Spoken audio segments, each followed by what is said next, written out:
So a community member opened up an issue the other day asking about developing within VS Code and like how would they set up an environment within VS Code to fit their workflow.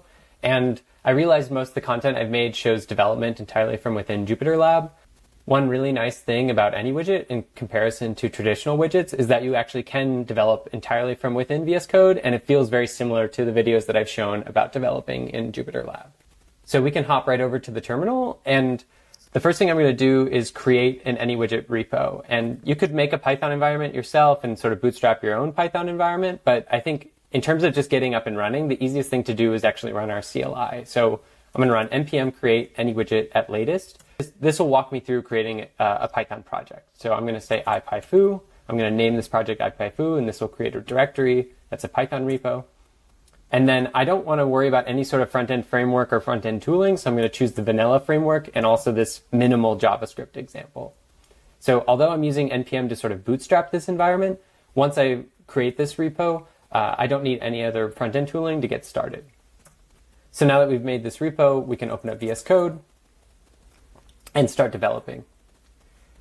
Within VS Code, you'll see that we have a few different files. We have a README, a pyproject.toml that defines some of the dependencies that we need. So our project requires anywidget. Our project is called ipyfoo. And then we also have some optional dependencies that make us able to open up this notebook and run it. So we'll open up this example notebook. And in order to run this notebook, we have to have a Python environment. So VS Code makes this really easy. We can click select kernel, click Python, create a Python environment, and then we can create a virtual environment using VM and pick a Python interpreter. So I'm going to choose Python 3.12.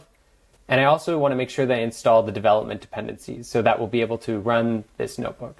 So if we hit OK, this should start installing the dependencies. And you can see we're creating this .vm folder with all the different dependencies and our Python interpreter. So once this loaded, we can actually just run this notebook, and we should be able to see the counter widget, which lives in this init.py file here. So if we look, we can see that we have our init.py. We're importing from this widget. If we wanted to make changes here, we'd have to restart the kernel, but we could import this Python code. Because of anywidget, we've enabled anywidget's hot module replacement. We can open up the JavaScript file actually and start developing and making changes and not have to reload this file here on the left. So if I click, you'll see that we have this confetti. It's kind of a fun, silly example. But now I can remove that line of code and save the file. And now when I click, you'll see that there's no more confetti. I could also open up the CSS here, and we could change the background color to light green maybe. If we save that, you'll see that this also changes without having to refresh the notebook. So the last thing that's important in this environment is sometimes we want to be able to look at the browser console, and in Google Chrome or in a browser, it's really easy to open up those tools.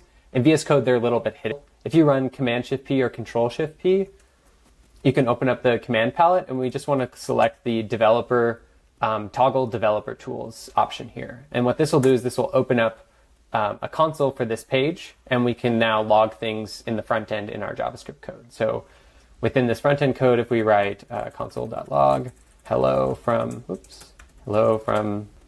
VS Code and save this, if we go back to the console, you'll see that I logged that. So this should be all that you need to get up and running with creating your first anywidget within VS Code. And if you have any questions, I really recommend hopping on the anywidget Discord or opening up an issue, and hopefully we'll be able to help you out further.